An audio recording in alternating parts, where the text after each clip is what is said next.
우리 계속해서 3토 오늘 세상은 사람이다 하는 제목으로 같이 말씀을 나누도록 하겠습니다. 오늘 3토의 삶이 정말 본질적으로 무엇인지, 그것이 왜 사랑에 기초해야 하는지를 오늘 같이 좀 나누도록 하겠습니다. 여러분, 신앙 고백은 뭘 말하는 걸까요? 신앙 고백, 그렇게 하면 예수님은 하나님의 아들이시고 구원자이십니다 하는 그 신앙 고백을 말하는 거죠. 이것은 매우 교리적이고 또 종교적인 질문에 대한 대답입니다. 그래서 이것은 하나님과 나와의 수직적 관계를 정립하는 것, 그게 신앙 고백이죠. 그래서 예수님을 시인하고 예수님을 사랑하는 것을 말하는 것입니다.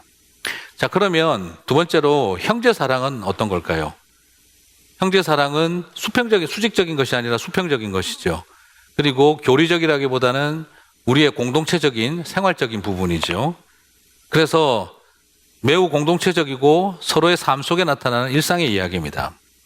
자, 분명히 신앙 고백과 형제를 향한 사랑 고백은 전혀 다른 종류의 질문이고, 그리고 전혀 다른 종류의 응답을 나타나게 되어 있습니다. 질문도 서로 다르고 답도 다르고, 관점도 수직적 관계냐 수평적 관계냐, 하나님과 나와의 관계냐 사람과 사람의 관계냐 하는 분명히 차이가 있는 질문이고 대답입니다. 자, 그런데 요한 1서는 독특하게도 이 두 가지를 동격으로 묘사하고 있는 것을 볼 수가 있습니다. 요한 1서 4장 12절하고요 요한 1서 4장 15절, 오늘 읽지 않은 본문을 비교를 해보면 독특하게 이 두 가지가 같은 결론을 향해 나아가고 있는 걸 보게 됩니다. 같이 읽겠습니다. 어느 때나 하나님을 본 사람이 없으되 만일 우리가 서로 사랑하면 하나님이 우리 안에 거하시고 그의 사랑이 우리 안에서 온전히 이루어지니라. 자, 그리고 15절을 보면 같이 읽겠습니다. 누구든지 예수를 하나님의 아들이라 시인하면 하나님이 그의 안에 거하시고 그도 하나님 안에 거하느니라. 자, 12절에서 우리가 서로 사랑하면 이라는 말과 15절에 누구든지 예수를 하나님의 아들이라 시인하면, 고백하면 이라는 이 두 말이 완전히 다른 말이죠. 수평적 관계와 수직적 관계를 정립하는 것이죠. 그런데 결과는 어떻습니까? 하나님과 우리 안에 신비한 연합이 일어난다는 거죠. 하나님이 내 안에 거하고 내 안에 하나님이 거하게 된다는 거죠. 보이지 않는 하나님을 향한 사랑 고백과 보이는 형제를 향한 사랑 고백이 결과가 똑같다는 겁니다. 내가 하나님 안에 거하고 하나님이 내 안에 거하는 일이, 하나님의 사랑이 내 안에 이루어지는 일이 일어난다는 거죠. 그래서 우리는 여기에서 하나님에게 하는 사랑 고백과 사람에게 하는 사랑 고백이 동격이다라고 하는 걸, 같은 결과를 우리에게 준다라는 걸 볼 수가 있습니다. 3터에서 형제를 사랑하는 삶이요, 이 공동체적인 삶과 교회에서 교리를 고백하는 삶이, 신앙적인 삶이 분리되지 않는다는 겁니다. 우리는 생각할 때 하나님과 내 안에 신비한 연합이 일어나는 건 소위 말해서 이 불 받아서 종교적인 황홀경에 들어가면, 소위 성령 세례 받아서 불 받으면 하나님이 내 안에 거하고 내가 하나님이 거하는 그런 놀라운 체험을 할 수 있다라고 정리를 많이 하고 있는데요. 그런데 오늘 요한 1서는 또 다른 방법 두 가지를 더 설명을 하고 있습니다. 신앙 고백 똑바로 하고 교리를 제대로 이해하면 하나님이 내 안에 거하고 내 안에 하나님이 거하는 것을 알 수 있다고, 내 삶 속에서 형제를 진실로 사랑하고 돌보면 하나님의 사랑이 내 안에 거하고 내가 하나님의 사랑 안에 거하는 것을 알 수 있다는 겁니다. 자, 여러분, 오늘 우리는 여기서 한번 잘 생각을 해봐야 됩니다. 어떻게 하면 나는 그 깊은 영적인 체험, 신인합일, 하나님과 사람이 그냥 서로 연합되어지는 그 엄청난 체험 속으로 들어갈 수 있는가? 그것은 소위 말해서 불 받아야만 일어나는 일도 아니고, 그것은 교리를 제대로 배우고 하나님에 대한 신앙 고백을 온전히 해도 일어나는 일이고, 불 받아도 일어나는 일이고, 신앙 고백을 바로 해도 일어나는 일이고, 형제와 자매를 사랑해도 일어난다는 겁니다. 말씀을 충만히 알든지, 교리를 바로 이해하든지, 성령 은혜를 충만하게 경험하든지, 형제와 자매를 진심으로 사랑해 보든지, 그러면 하나님이 내 안에 거하고 내 안에 하나님이 거하는 은혜의 자리로 우리를 이끌어 간다는 거예요. 그러므로 우리는 여기에서 오늘 좀 정리를 해보려고 하는데요. 사람을 사랑하지 않으면요, 하나님을 사랑한다라고 말할 수 있을까? 우리는 이 질문을 어떻게 대답해야 되겠습니까? 하나님을 사랑하는 것과 사람을 사랑하는 것은 좀 다를 수 있지요. 그렇지 않습니다. 요한 1서에 요한은 단호하게 말합니다. 4장 20절 같이 읽겠습니다. 누구든지 하나님을 사랑하노라 하고 그 형제를 미워하면 이는 거짓말하는 자니 보는 바 그 형제를 사랑하지 아니하는 자는 보지 못하는 바 하나님을 사랑할 수 없느니라. 한마디로 요한은 정확하게 정리하고 있습니다. 형제를 사랑하지 않으면서 하나님을 사랑한다? 거짓말입니다. 라고 딱 잘라서 이야기를 하고 있습니다. 우리가 예수를 믿는다는 것, 내가 하나님을 사랑한다는 것은 굉장히 추상적이고 영적이고 종교적인 관념으로 생각하는 경우가 많이 있습니다. 그냥 눈 감고 이러고 있으면 내가 하나님 사랑하는 줄 알고 있습니다. 그러나 예수를 믿는다는 건 형제를 사랑한다는 말과 같은 말입니다. 속이 아프고 쓰라리고 아프고 고통스러우면서 그 사람을 품어내는 과정을 겪는다는 것, 그게 우리에게 진짜 하나님을 사랑한다는 거예요. 안 보이는 하나님 사랑하는 거 어렵지 않습니다. 직접적으로 나랑 맞닥뜨리면서 얼굴 마주보며 얼굴 붉히며 인상 팍팍 써가면서 만나는 하나님 아니라면 그 하나님 사랑하는 것은 크게 어렵지 않습니다. 집에서 나무 키우는 거하고 뭐가 다르겠습니까? 그 나무 키우면서 난초 키우면서 난 널 사랑한다? 얼마든지 할 수 있습니다. 그러나 정말 말 안 듣고 짜증나고 피곤하게 만들고 하자는 대로 하나도 안 하는 사람 끝까지 사랑한다는 일은 쉽지 않습니다. 얼마나 우리가 종교적인 황홀경에 심취하느냐보다 얼마나 내가 교리를 더 많이 공부하고 있느냐보다 더 중요한 것은 얼마나 땀 흘리며 눈물 쏟으며 아픈 사랑을 했느냐, 그것 또한 우리에게 주어져 있는 신비한 연합의 중요한 의미입니다. 병든 사람의 몸을 만지며 고통받는 사람과 함께하며 우리는 예수님의 몸을 만지는 것과 같은 것입니다.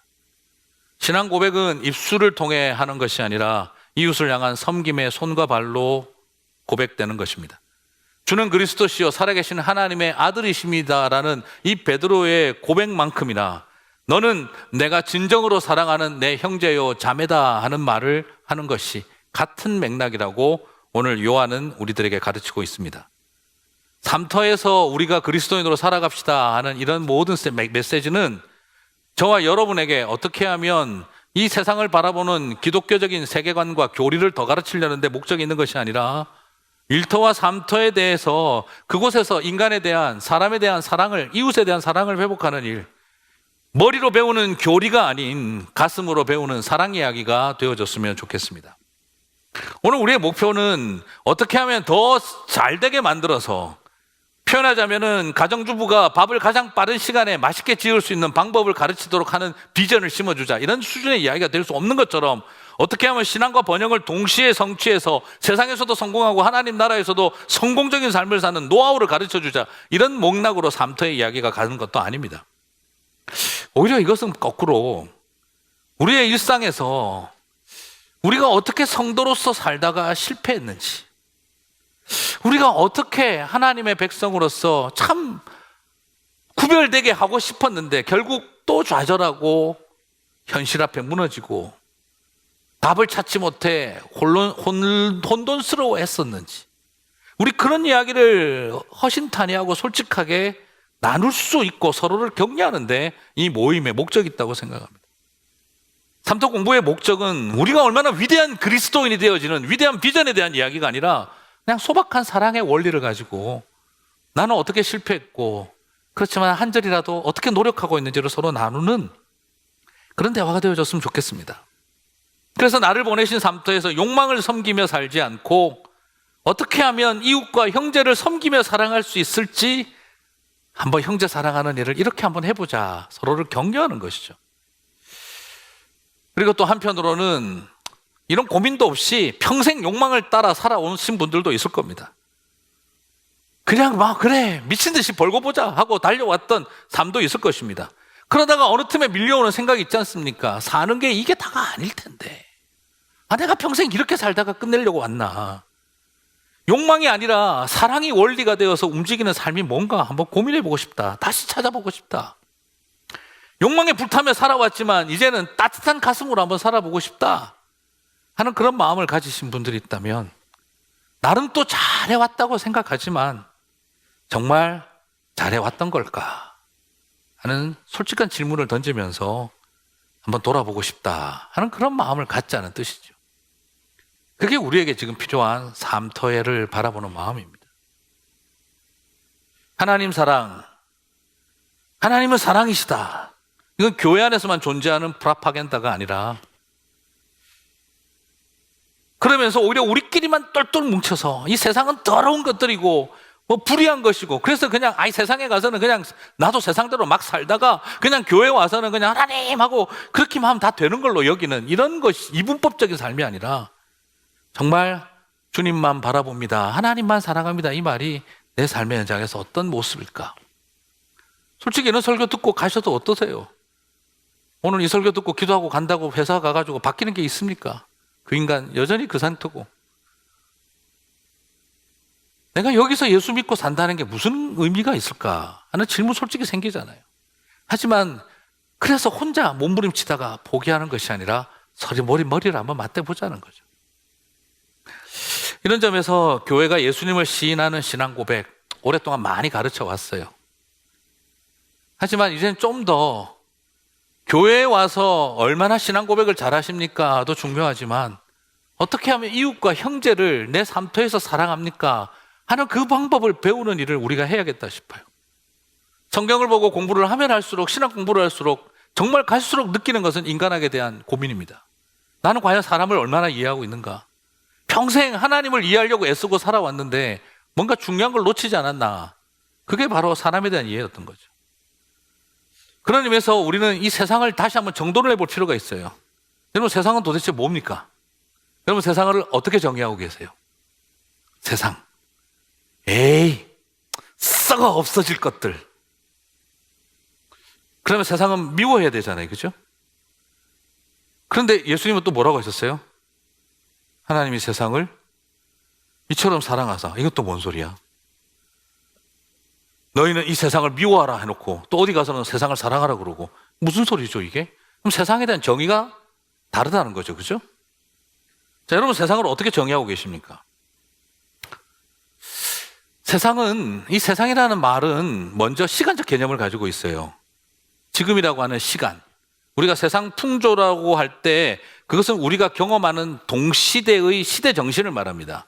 어떤 이 시대가 가지고 있는 이 시간이라고 하는 이 시대 속에 가지고 있는 생각과 풍조와 흐름과 경향성을 말합니다.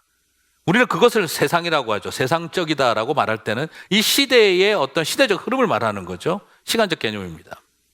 동시에 우리가 세상이라고 할 때는 이 시대적인 개념도 존재하지만 동시에 또 뭐가 있냐 그러면 가장 세상이라는 말의 기본적 의미는 공간입니다. 공간. 우리가 살고 일하고 네트워킹하고 싸우고 이별하고 사랑하며 살아가고 있는 이 세상이라고 하는 개념은 공간을 말하고 있습니다. 그래서 이렇게 본다면 우리가 사는 세상은 지금이라고 하는 시대 속에 살아가고 있는 공간이다라고 말할 수가 있어요. 그래서 세상은 시간과 공간이 만나는 곳입니다. 하지만 시간과 공간으로만 세상을 이해할 수가 없습니다. 시간과 공간으로만 세상을 설명할 수가 없습니다. 시간과 공간이라고 하는 이런 추상적 개념으로만 세상을 설명할 수가 없습니다. 오히려 세상은 사람이다라고 말할 수가 있습니다. 시간과 공간 속에 살아가고 있는 사람이 있을 때 우리는 그걸 세상이라고 말할 수가 있습니다. 그러므로 세상을 이해한다라는 말은 뭘 뜻하느냐 그러면 세상을 내가 이해한다는 말은 첫 번째 이 시대를 읽어내는 눈을 갖는 것이고 그리고 두 번째는 우리가 살아가고 있는 이 공간에서 어떤 일이 일어나는지를 이해하는 것이고 그리고 그 속에 살아가고 있는 사람들의 상처와 죄와 고통을 이해한다는 것을 말합니다. 문제는 우리가 사는 시대와 공간이 두 가지로 가득 차 있다는 겁니다. 이 시대와 공간 속에 사람들이 있는데 그 안에 죄가 가득하다는 거예요. 죄가 들어옴으로 인해서 사람들이나 이 시대와 이 시대가 악하고 그리고 이 공간이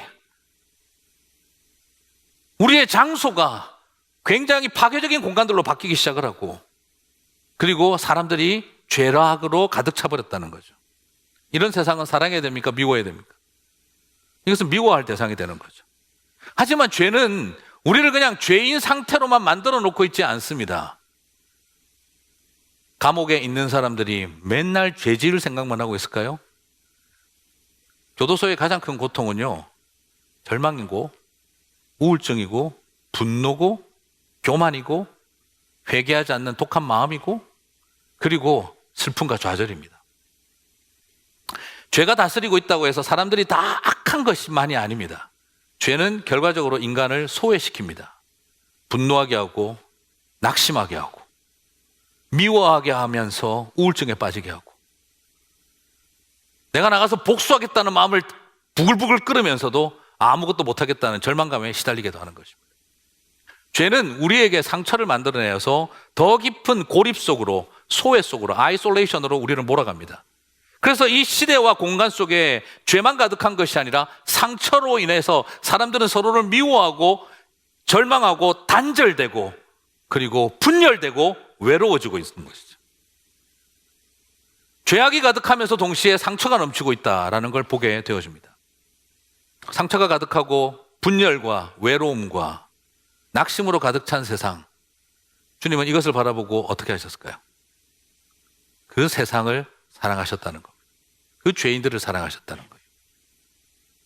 성경은 세상을 미워하라는 말씀이 있는 것만큼 동시에 이 세상을 사랑하라는 메시지를 담고 있습니다. 우리가 잘 알고 있는 요한복음 3장 16절, 그죠? 하나님이 세상을 이처럼 사랑하사, 여기서 세상을 이처럼 사랑했다는 말은 뭘 말하는 겁니까? 죄악된 세상, 죄가 다스리는 세상을 사랑했다는 말이 아니죠. 오히려 이것은 죄로 인하여 그 안에 가득한 소외와 절망과 분열과 낙심과 우울증과 그리고 철저히 고립된 인간들, 그 속에서 서로를 미워하고 분노하고 그리고 끊임없이 갈등하고 혐오하고 배제하고 좌절하는 인생들을 향해서는 주님은 사랑하셨다라는 겁니다. 긍휼히 여기셨다는 겁니다. 많은 분들이 요한복음 3장 16절에 저 세상은 하나님이 만드신 유니버스를 말한다, 그렇게 추상적인 개념을 말하는 게 아닙니다. 오히려 이 개념은 철저하게 그 속에서 절망하고 살아가는 불쌍한 죄인들, 죄인이면서도 상처받은 사람들, 그 영혼들을 불쌍히 여기고 사랑했다는 말이라는 걸 우리는 정리하게 되어집니다. 우리 주님이 이처럼 사랑하셨으니 그러므로 우리는 그처럼 사랑해야 하는 것이죠. 죄는요, 하나님이 만드신 시간과 하나님이 만드신 장소를 파괴하고 그리고 그 시간과 장소를 살아가는 사람을 파괴시키고 소외시켰습니다. 그래서 예수님은 이들을 살리기 위해 희생을 하셔야 했다는 것이죠. 그를 통해서 예수님은 마구 흘러가던 이 죄악의 크로노스와 같은 시간을 하나님의 때라고 하는 카이로스로 바꾸셨고, 그리고 하나님은 이 죄악된 세상 속에 하나님의 나라의 운동을, 예수님은 다시 새로운 공간 운동을 시작을 하셨고, 그리고 당신의 상처받고 절망적인 백성들을 하나님 나라의 백성이 되게 하시는, 사람을 회복하는, 시간과 공간과 사람을 회복하는 하나님 나라 운동을 펼치셨던 것을 보게 되어집니다. 이것을 펼쳐가는 과정 속에 이 시간과 공간과 그 시대와 그 장소가 사람을 선을 그어놓고, 노예들은 저기 가서 살아라, 이방인들은 이 근처 오지도 마라, 그리고 여성들은 감히 어디를 들어와 하고 내쳐놨던 그 수많은 그었던 금들을 예수님은 십자가 안에서 다 깨어버리시고 담을 무너뜨리시고, 남자나 여자나 유대인이나 헬라인이나 자유인이나 노예나 그리스도 예수 안에서 다 하나이니라 라고 함으로써 계급과 젠더와 그리고 인종과 그리고 수없는 차별의 이야기들을 한 형제와 자매로 한 교회가 되게 했다는 것. 그래서 교회를 세우시고 하나님 나라의 이야기를 하셨다는 것. 사랑하는 성도 여러분, 우리가 세상 속에서 해야 할 하나님 나라의 이야기, 삶터의 이야기는요, 다르게 어렵게서는 말씀드리고 싶은 게 아니라 이 사랑을 가지고 나아가서 네가 남자든 여자든 인종이 뭐든 피부 색깔이 어떻든 당신이 부유하든 가난하든 그런 거 따지지 말고 우리는 이 속에서 하나님의 사랑으로 사랑해 나가는 새로운 대한 공동체, 바로 하나님의 나라의 이야기를 펼쳐가야 한다는 것입니다. 이처럼 우리를 사랑해 주셨으니 그처럼 사랑함이 마땅하다는 것이죠. 그래서 사랑이 가장 중요합니다. 사람을 향한, 하나님을 향한 사랑만큼이나 사람을 향한 사랑, 그렇게 우리는 나아가야 한다는 거예요. 그래서 고린도전서 12장 31절을 보면 은사 이야기를 다시 하게 되는데요, 같이 읽어볼까요? 너희는 더욱 큰 은사를 사모하라.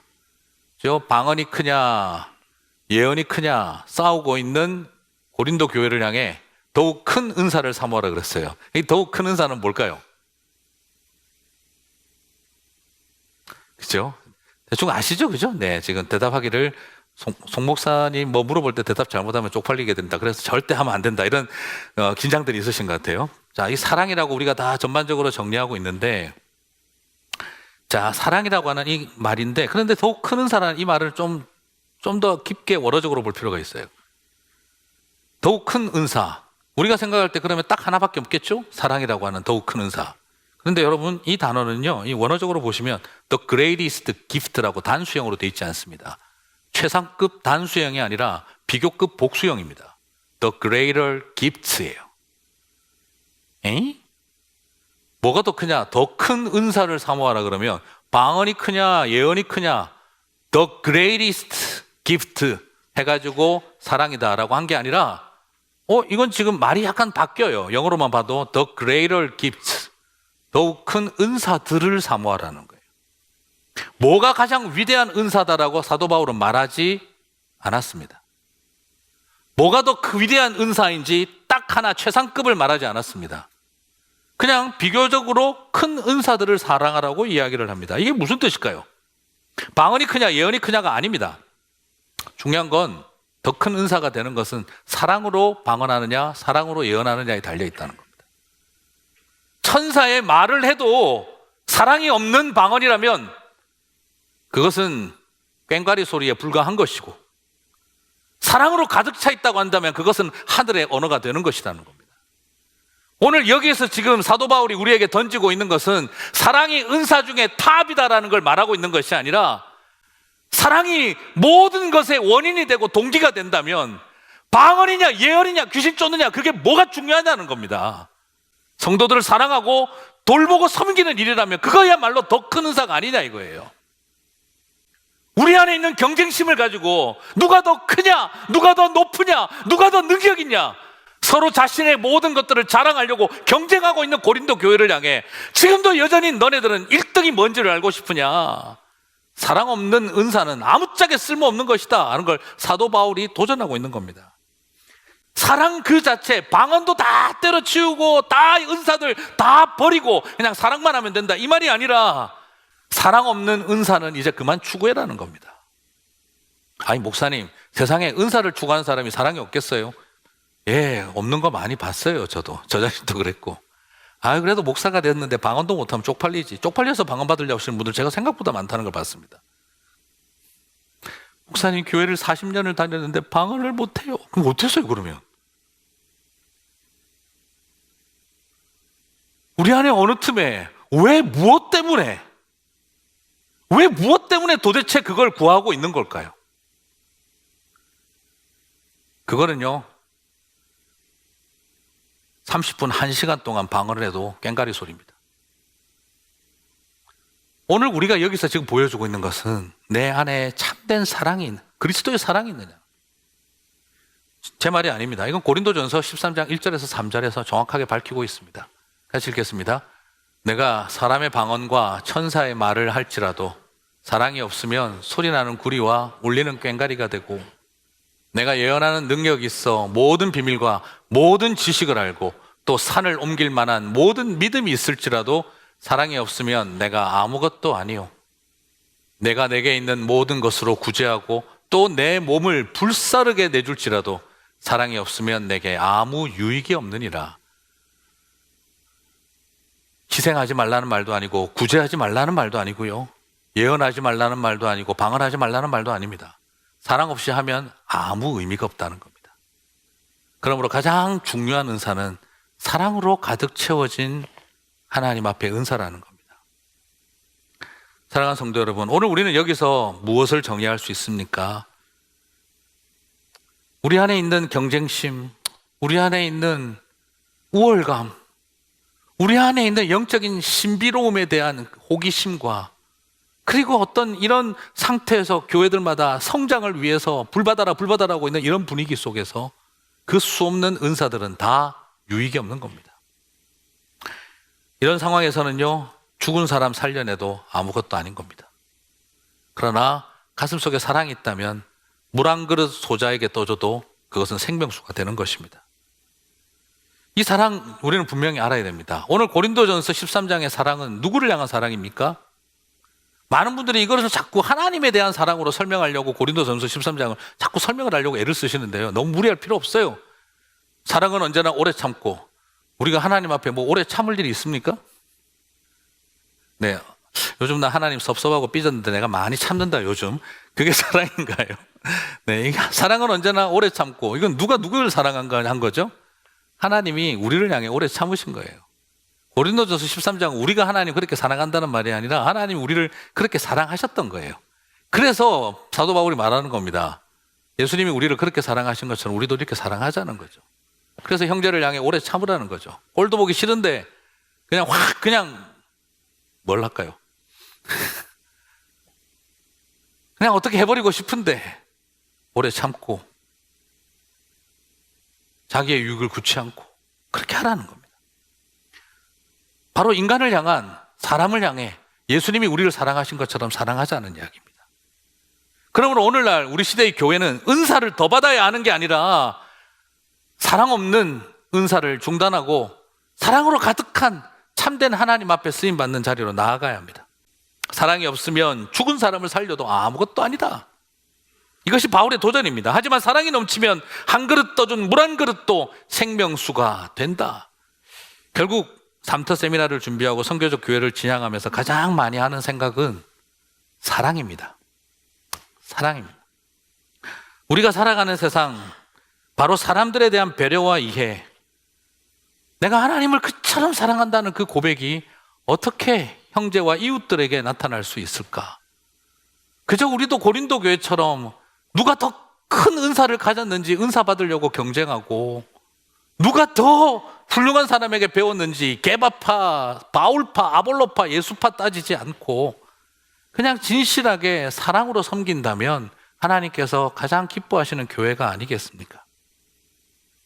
많은 것을 배워 머리 복잡하고 많은 능력 경험에서 헷갈리는 삶이 아니라 그냥 단순하게 사랑하는 삶 속에 그 모든 것을 이루어낼 수 있지 않겠습니까? 하나님과 신비한 연합으로 가는 길은 교리 공부 많이 해도 되고요, 성령 불받아도 됩니다. 그러나 또 한 가지 가르쳐 드리고 싶은 건, 정말 진심으로 형제와 자매를 사랑하면 그 신비로운 연합은 저와 여러분에게 또 똑같이 주어집니다. 그 은혜를 바라보고 나아가시며 아름다운 사랑을 확산해가는 저와 여러분 되시기를 주님의 이름으로 축복합니다.